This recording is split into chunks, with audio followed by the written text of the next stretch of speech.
तो नरक लोक की अवस्थिति का वर्णन तो कर दिए, उसका परिचय कर दिए। अब सभी लोगों के बारे में नरक की जो जिज्ञासा थी संक्षिप्त दे दिए। 14 का जो उल्लेख हुआ है उसका भी, धरती के नीचे का जो 7 लोक, अतल लोक में मैं दानव का पुत्र असुर बल रहता है और उस असुर के द्वारा 96 प्रकार की मायाओं का निर्माण हुआ। दूसरा जो तल है वितल लोक, उसमें भगवान हाटकेश्वर नामक महादेव अपने पार्षदों के साथ रहते हैं। महादेव है तो उनका पार्षद तो रहेगा ही, क्योंकि सबसे पहले ब्रह्मा जी ने जब रुद्र को कहा कि संसार का विस्तार करो तो भूतम प्रेतम निशाचर हो गए थे, उनकी वृद्धि हो गई थी, रोकिए। तो भगवान हाटकेश्वर नामक महादेव वहां अपने पार्षद के साथ रहते हैं।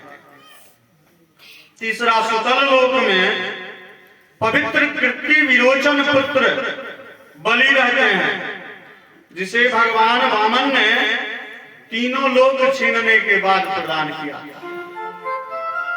बलि की कथा में पुनः यह प्रसंग आएगा। तलातल लोक में दानवराज मैं का साम्राज्य स्थापित है, जो कि इससे पूर्व जो हम लोग जानकारी प्राप्त की है 96 माया, तो यह जो है सभी मायावियों का गुरु है। महातल में अनेक सिरों वाले सर्पों का क्रोधवश नामक समुदाय रहता है, जिनके अनेक सिर, अनेक फन है। और रसातल में जिसका प्रयोग बहुधा हम लोग कर लेते हैं, उस रसातल में पनी नामक दैत्य एवं दानव रहता है। सबसे अंतिम तल पाताल, वहां शंख, कुलित, श्वेत एवं वासुकी नाग रहते हैं। तो इस तरह से भूमि के नीचे के तलों का संक्षिप्त। अब नरक का वर्णन करते हुए सुखदेव जी कहते हैं कि नरकों की संख्या कितनी है। दिशा की जानकारी हो गई, दक्षिण की तरफ है, यमपुरी के नाम से जाना जाता है। नरक के बारे में सुखदेव जी ने परीक्षित से कहा कि कुल 28 प्रकार के नरक हैं और इन 28 प्रकार के नरकों में कर्मों के अनुरूप जाना पड़ता है, क्योंकि एक ही तरह का कर्म तो नहीं करता है। तो विविध प्रकार के कर्मों का फल विविध प्रकार के नरकों में जाकर के भोगना पड़ता है।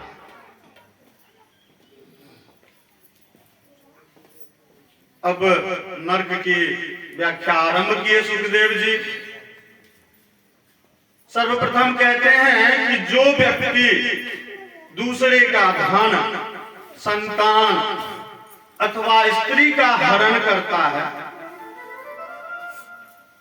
मतलब कि सदैव दूसरों की वस्तु पर नजर रहती है, दूसरों से छीनने की, प्राप्त करने की इच्छा जिनकी रहती है, उसी के लिए जो हमेशा प्रयास करते हैं, उसे यमदूत के द्वारा ले जाकर तामिश्र नरक में गिरा दिया जाता है। और उस नरक में उस व्यक्ति को, उस जीव को भोजन पानी नहीं मिलता।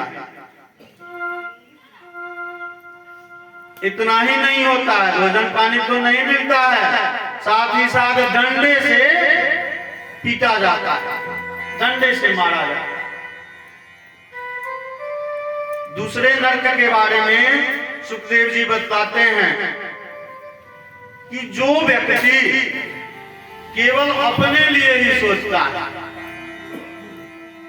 किसी अतिथि का सत्कार नहीं करता, बस केवल अपनी चिंता रहती है। कोई अतिथि आ गया, कोई भिखारी आ गया, उसका सत्कार नहीं करते हैं। वैसे व्यक्ति को यमदूतों के द्वारा रौरव नरक में फेंक दिया जाता है और उस रौरव नरक का अधिपति गिद्ध है। जैसे ही रौरव नरक में गिराया, गिद्ध उसके शरीर को नोचने लगा, खाने लगा।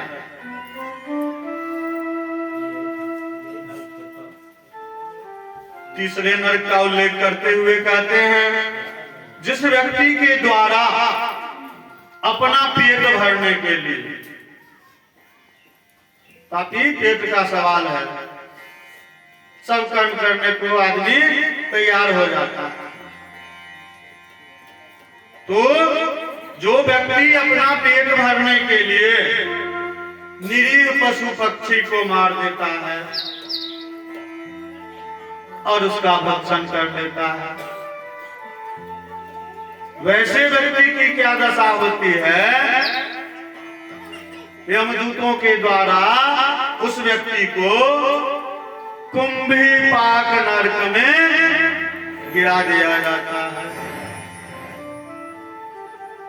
और उस नरक में खौलते हुए तेल का एक विशाल कड़ाह है। उस कड़ाह में तेल खौल रहा, उसी कड़ाह में उस व्यक्ति को गिरा दिया। अब तीन ही नरक के बारे में परीक्षित जी को सुखदेव जी महाराज परिचय दिए। परीक्षित जी भयभीत हो जाते हैं, कहते हैं कि हे राजन, इस नरक से मुक्ति का रास्ता बताइए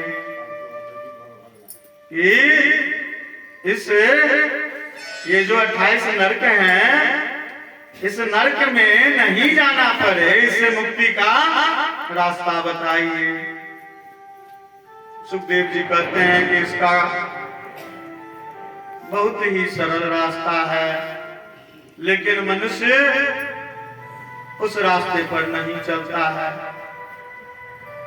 नरक में नहीं जाने का, नरक से बचने का बहुत ही सरल एवं सुगम रास्ता है, बिना किसी कीमत के मिलने वाली वस्तु है, और वह है भगवान के नाम का कीर्तन करना।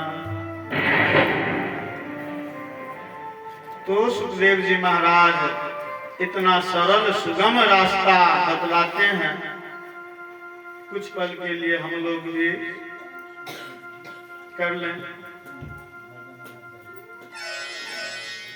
हरे कृष्ण कृष्ण कृष्ण हरे हरे, हरे राम राम राम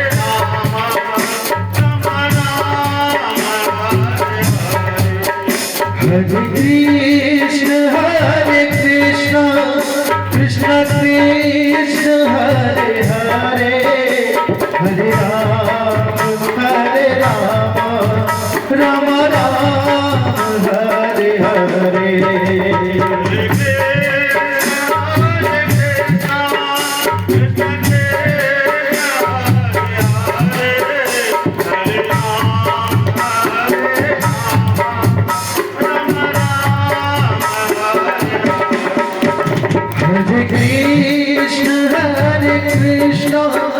कृष्ण कृष्ण हरे हरे, हरे राम राम राम हरे हरे।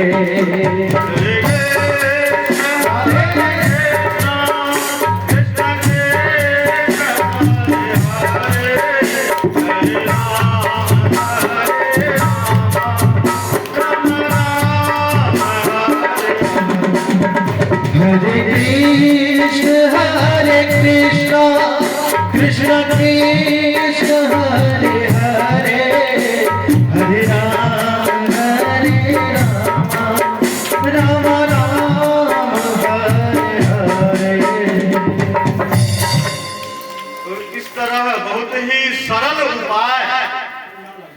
सुखदेव जी भगवान परीक्षित से बतलाते हैं। अब परीक्षित कहते हैं उपाय तो बतला दिए, अब परीक्षित के मन में संशय है, जो मानव का स्वभावतः गुण होता है।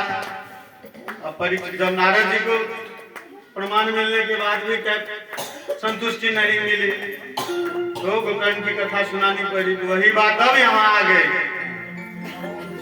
अब परीक्षित जी कहते हैं कि हे भगवान, कोई ऐसी कथा सुनाइए जिससे यह पता चले, जिससे यह प्रमाणित हो जाए कि नाम लेने से नरक नहीं जाना पड़ता। ठीक है, हम आपकी बात को स्वीकार किए कि भगवान का भजन कीर्तन करने वाले को नरक नहीं जाना पड़ता है, लेकिन इसका प्रमाण दीजिए। सुखदेव जी भगवान परीक्षित को कहते हैं, अच्छा एक कथा मैं तुम्हें सुनाता हूं। और सुखदेव जी अजामिल की कथा सुनाते हैं। भागवत महापुराण में उसके संबंध में जो श्लोक है, वंदे गोविंद देवस्य नाम नारायणं सदा अबुद्ध्यापि यदुच्चार्य मुक्तः पापो अजामिलः। तो अजामिल के संबंध में यह श्लोक है।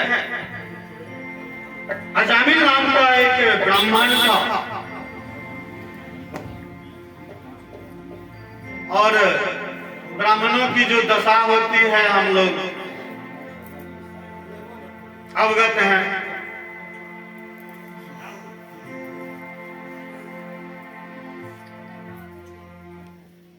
बहुत व्यक्ति हैं, प्राय व्यक्ति साक्षर हैं, अत्यधिक शिक्षा प्राप्त करने वाले भी हैं। कोई भी ऐसी कहानी नहीं है जिसके आरंभ में, जिसकी पहली पंक्ति में यह लिखा हो एक अमीर ब्राह्मण रहता था। जितनी भी कहानियां हैं सभी कहानियों में यही है कि एक गरीब ब्राह्मण रहता था। तो ये हो गया परिचय ब्राह्मण। तो अजामिल नामक ब्राह्मण थे, भिक्षाटन करते थे, अपने स्वयं लकड़ी काटते थे। तो लकड़ी काटने के लिए जंगल गए लकड़ी काटने के लिए। वहां गणिका नाम की एक दासी को अचानक उस दासी के ऊपर उनकी दृष्टि पड़ गई, नजर पड़ गई। वह दासी आकर्षक थी, सुंदर थी। उस दासी के संपर्क में पूरी तरह ग्रसित हो गए। अब संग का उल्लेख हुआ है। राजा परीक्षित के मुकुट पर कलियुग का वास हुआ, प्रभाव तुरंत हम लोगों ने देखा। तो उस दासी के संपर्क में आने के फलस्वरूप उनका मन दूषित हो गया। ब्राह्मण थे, काम था भगवत भजन करना, भिक्षाटन करना, अपना जीवन यापन करना। उसके संपर्क में आए, भगवत भजन भूल गए, उसके मोह पास में बंध गए।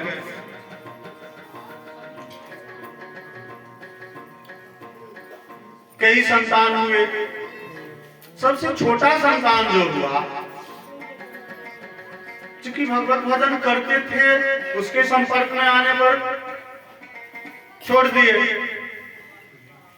तो छोटे वाले पुत्र का नाम उसने रख दिया नारायण। छोटे पुत्र का नाम नारायण रखा। और मनुष्य का यह स्वभाव है कि अपने छोटे संतान के प्रति माता पिता को अधिक लगाव है। जब अजामिल की मृत्यु निकट आई, जब उनकी मृत्यु निकट आई तो और कोई नहीं, छोटा था, उससे पूर्व भी कोई कार्य होता था तो नारायण नारायण करके बुलाते थे। मृत्यु निकट आई, कष्ट बढ़ने लगा तो बराबर नारायण नारायण करके बुलाते थे। अरे नारायण एक गिलास पानी लाओ, नारायण मेरे पास आकर के बैठो। बुलाते तो थे पुत्र को, लेकिन नाम नारायण का ले रहे थे। मृत्यु की घड़ी आई, यमदूतों का प्रवेश हुआ, आगमन हुआ। वहां यमदूत आते हैं तो देखते हैं कि पहले से ही दूसरे दूत हैं, तो उन दूतों को देख करके पूछा, भाई आप लोग कौन हैं? मेरे शिकार के पास आप लोग क्यों खड़े हैं? वे विष्णु दूत थे, विष्णु पार्षद थे। तो उन विष्णु दूतों ने कहा कि यहाँ आपकी उपस्थिति क्यों हुई है? यहाँ आपकी उपस्थिति होने का औचित्य नहीं है। दोनों में वाद विवाद होने लगा। तो यमदूतों ने कहा कि भाई इसने तो दुष्कर्म किया है, इसको तो हम लोग ले जाएंगे, हमें आदेश हुआ है। तो विष्णु दूतों ने कहा कि इसने बुरे कर्म किए हैं, उसके मोह संपर्क में आने के फलस्वरूप इसका मन दूषित हुआ, लेकिन अंतिम क्षण में इसने हमारे प्रभु का नाम लिया है, नारायण नारायण की रट लगाई है, जिस कारण भगवान ने हम लोगों को आदेश दिया है कि जाओ उसे लेकर के आओ। तो नाम का क्या प्रभाव होता है, इसका प्रमाण परीक्षित जी को प्राप्त हो गया। इस कथा से भी हम मनुष्यों को यही संदेश दिया गया है कि भगवान का नाम सदैव लेते रहना चाहिए। भगवान का नाम हमेशा कल्याणकारी होता है।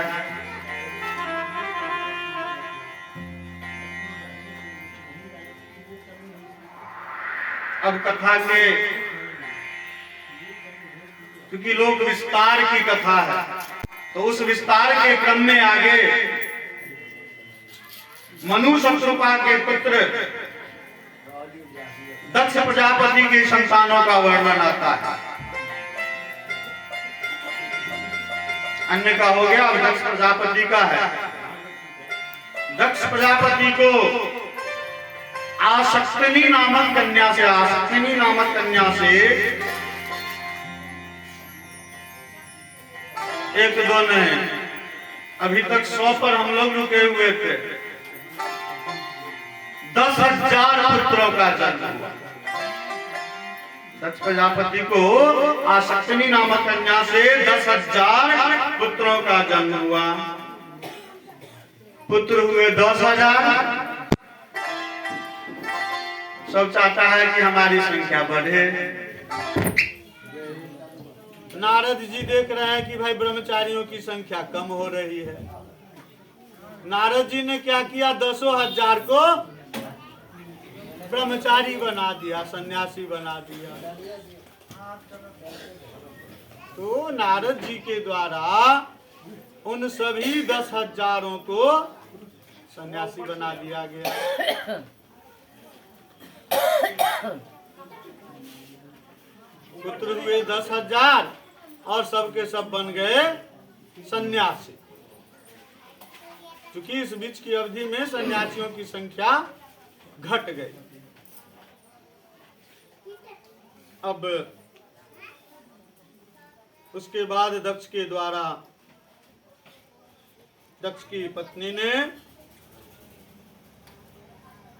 60 लड़कियों को जन्म दिया। अब उनमें से 4 के साथ कश्यप का विवाह, और उसी कश्यप के 4 पत्नियों से संपूर्ण प्राणियों की उत्पत्ति हुई। कश्यप की उन्हीं चारों पत्नियों से संपूर्ण प्राणियों की उत्पत्ति हुई। तो इस तरह से संसार में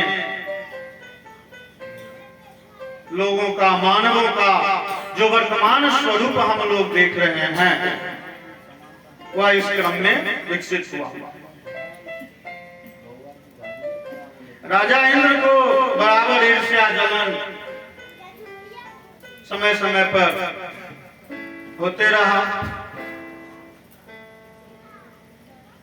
देवता के राजा हैं, घमंड हो गया।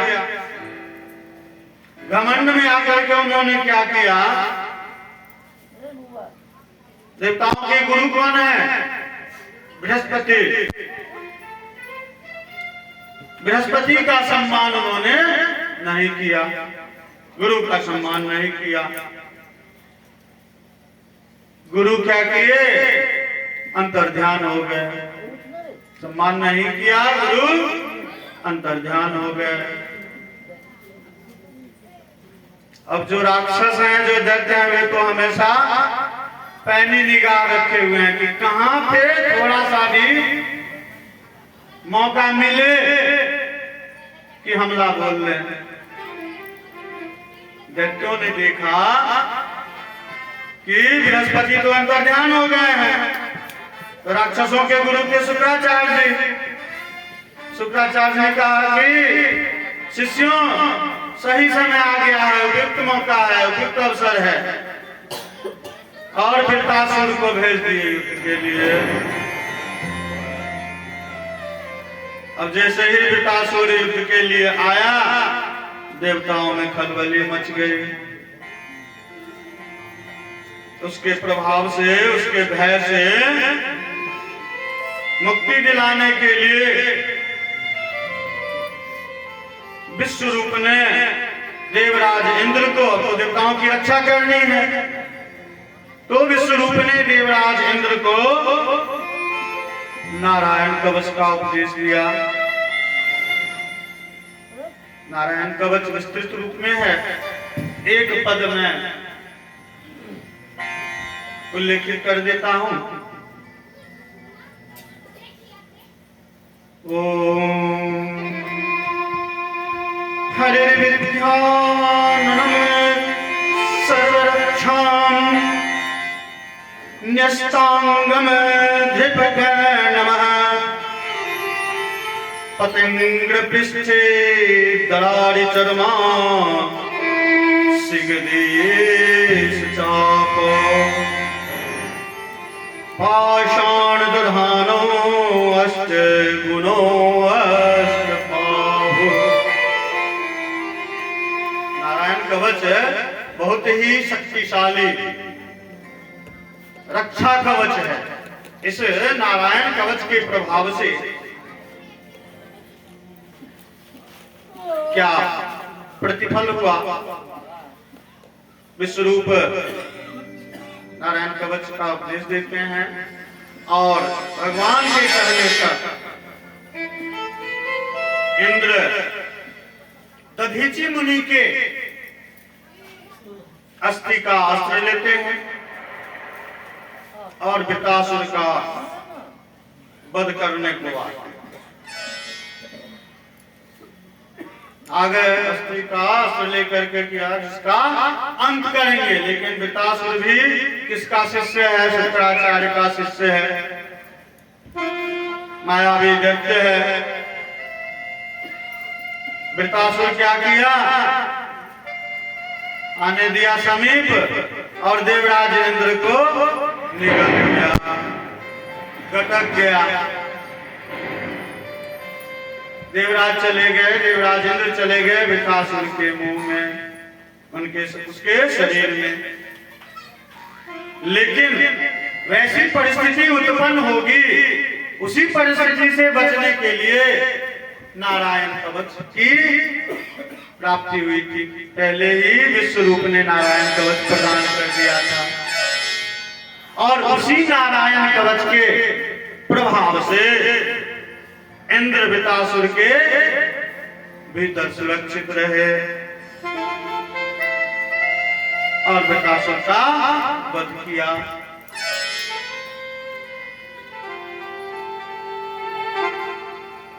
हम लोग कल की कथा में कश्यप पत्नी दिति के हट के कारण हिरण्यकशिपु एवं हिरण्याक्ष के कथा का, उसके उत्पत्ति का, उद्भव का श्रवण किए। तो इन दो पुत्रों के अलावे, हिरण्यकशिपु एवं हिरण्याक्ष के अलावे उनके 49 और पुत्र थे और ये 49 पुत्र मरुदगण के रूप में जाने जाते हैं, मरुदगण कहा जाता है। जिस समय भगवान ने वराह रूप धारण करके हिरण्याक्ष का अंत किया था, धरती को जब लाए थे, हिरण्याक्ष का अंत कर दिया था, उसी समय से, क्योंकि हिरण्याक्ष और हिरण्यकश्यप दोनों भाई, एक भाई का वध कर दिए भगवान ने, एक बच गया हिरण्यकश्यप भाई की मृत्यु का बदला लेने के लिए। उसी समय से हिरण्यकश्यप भगवान का द्रोही हो गया था। भगवान विष्णु के नाम से उसे नाम से ही नफरत थी, नाम भी नहीं सुनना चाहता था।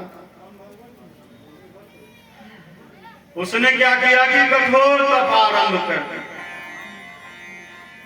आश्रित प्रवृत्ति का है, राक्षस है, लेकिन उसको भी शक्ति चाहिए तो तप करेगा किसका? भगवान का। आशीर्वाद मिलेगी भगवान से। कठोर तप आरंभ कर, उसकी कठोर साधना से प्रसन्न होकर के ब्रह्मा जी उपस्थित हुए। वत्स वरदान मांगो। अब उसके तप करने का उद्देश्य क्या है कि हमको तो विष्णु को समाप्त करना है, उससे बदला लेना है। उसने हमारे भाई को मार दिया था। वरदान मांगता है, प्रभु मैं अमर हो जाऊं। ब्रह्मा जी बोले इसके अतिरिक्त कोई और मांग लो। दिमाग दौड़ाया, अच्छा ऐसे नहीं देंगे तो घुमा के लेंगे। कहा कि प्रभु न दिन में मरू न रात में मरू, न आकाश में न पाताल में, न अस्त्र से न शस्त्र से, न आदमी से न जानवर से। ब्रह्मा जी सब में तथास्तु तथास्तु कहते गए। अत्यंत प्रसन्न हो गया। ब्रह्मा जी अंतर ध्यान हुए, मदमस्त होकर के झूमते चला गया और उसके बाद से पूरे राज्य में मुनादी करवा दी, कोई पूजा पाठ नहीं होगा। कल की कथा में हम लोगों ने बैन की कथा सुनी थी। जैसा नाम वैसा काम, नाम था बैन, धर्म पर बैन लगा दिया। बैन से भी ज्यादा कठोर आदेश दे दिया कि कहीं से पूजा पाठ की बात तो दूर, कोई विष्णु का नाम भी नहीं ले सकता। अताताई है, सम्राट है, राजा है, उसकी आज्ञा की अवहेलना कौन करेगा? अब देखिए, आप सभी जगह से विजयी होकर के आ जाएंगे, लेकिन अपने घर में आपको जीत नहीं मिलेगी। घर में ही हार का सामना स्वीकार करना पड़ेगा। पूरे राज्य में, पूरे साम्राज्य में प्रतिबंध लगा दिया कि विष्णु का नाम भी किसी को नहीं लेना है। जो लेगा उसे प्राण दंड दे दिया जाए। अब उस नारायण की लीला देखिए। उसके 4 पुत्र हुए और उन चारों पुत्रों में से एक पुत्र हुआ प्रहलाद। जन्म के साथ ही भगवत के प्रति असीम आस्था, भगवान का गुणगान, भगवान के नाम लेने में ही आनंद की प्राप्ति गुरुकुल में डाला गया, सख्त आदेश दिया गया कि हमारी शिक्षा प्रदान कीजिए। लेकिन वहां भी भगवत भजन में ही लीन रहते थे। अंत में अत्यंत क्रोधित होकर के मेरी आज्ञा का पालन नहीं हो रहा है, तरह तरह की आलोचना होने लगी कि बड़ा आए हैं बैन लगाने वाले, अपना बेटा तो बात मान ही नहीं रहा है, वही विष्णु का नाम ले रहा है और पूरे प्रजा को कह रहे हैं कि नाम मत लो। कहां कुछ कर रहे हैं। तो नतीजा क्या हुआ कि जब सभी तरह से समझाने बुझाने के बाद, आश्रम में गुरुकुल में रखने के बाद भी कोई असर नहीं हुआ, तो अंततः हाथी के पैरों तले फिसलवाया गया, पहाड़ के नीचे से गिरवाया गया। एक बहन थी जिसे वरदान मिला था कि आग का प्रभाव नहीं होगा, उस बहन को आदेश देकर के जलाने का प्रयास किया गया और वह होलिका नाम की राक्षसी प्रहलाद को गोद में लेकर के लकड़ियों के गट्ठर के बीच बैठती है। प्रहलाद भगवान का नाम ले रहे हैं और उस नाम का यह प्रभाव हुआ कि जिसे वरदान मिला हुआ था उस नाम के आगे उसके वरदान जल गए, समाप्त हो। और जो भगवान का नाम रखने वाला था उसके बाल बांका भी नहीं हुए, वह पूरी तरह सुरक्षित रहा। अब तो उसकी मनोदशा और बिगड़ गई। क्या किया, एक खंभे में, घर में खंभे में बांध दिया। अब बांध दिया, फिर भी वो नाम ले रहा है भगवान का। अत्यंत कुपित हो करके उसने प्रहलाद से कहा कि आज तेरी खैर नहीं है, तुम अभी तक तो बच नहीं आए, लेकिन आज मैं स्वयं तुम्हें प्राणदंड दूंगा और देखता हूं तुम्हें कौन बचाने आता है। प्रहलाद कहता है कि मुझे बचाने के लिए प्रभु आएंगे, वे कण कण में विद्यमान हैं, वो मेरी रक्षा करेंगे। इस पर क्रोधित होकर के वह कहता है कि बताओ इस खंभे में है। प्रहलाद दृढ़ता के साथ कहता है कि हाँ भगवान इस खंभे में है और भगवान से विनती करने लगते हैं, प्रभु अपना स्वरूप दिखाइए, मेरी रक्षा कीजिए। और प्रहलाद की पुकार सुन करके, उसकी विनती सुन करके भगवान खंभे को पार करके नृसिंह के रूप में अवतरित लेते हैं। बोलिए नृसिंह भगवान की जय हो। जैसे ही भगवान का अवतरण होता है, प्रहलाद स्तुति करने लगते हैं। भगवान नृसिंह की स्तुति बहुत ही कल्याणकारी है। जब आप विविध संकट से घिरे रहते हैं, कोई उपाय नहीं रहता है, वैसी परिस्थिति में भगवान नृसिंह की इस स्तुति को अवश्य करना चाहिए, इससे मुक्ति मिलती है, कल्याण होता है। स्तुति है, ब्रह्मादयाः शुरगणाः मनयोध सिद्धाः सत्वैक कानमतयो वचसां प्रवाह नराधितं पुरुरु गुरुगुणाणं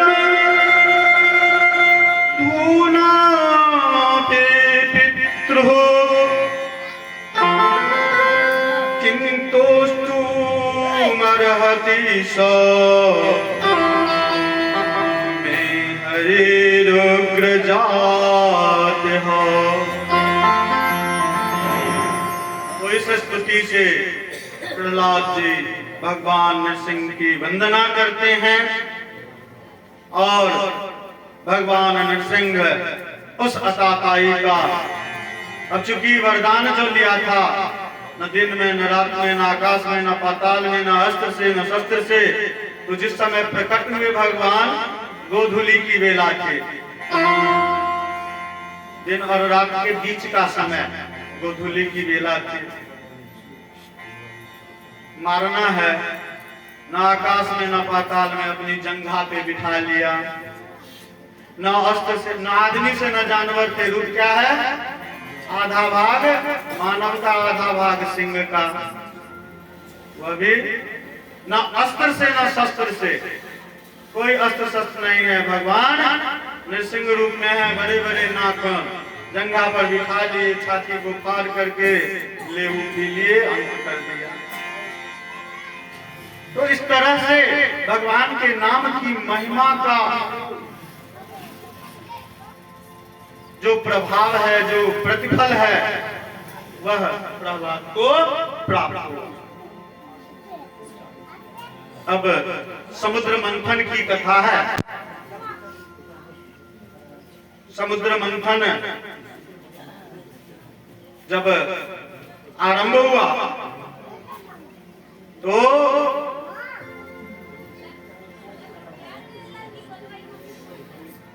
कहावत के रूप में प्रयोग किया जाता है,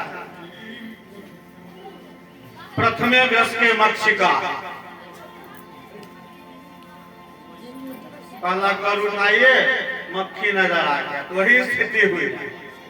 मंथन कार्य आरंभ हुआ, सबसे पहले निकल गया, उद्देश्य क्या था, अमृत कलश की प्राप्ति, और सबसे पहले निकल गया विष का घड़ा, विष का घड़ा निकला। अब सभी सोच में पड़ गए कि भाई इसको कौन ग्रहण करेगा,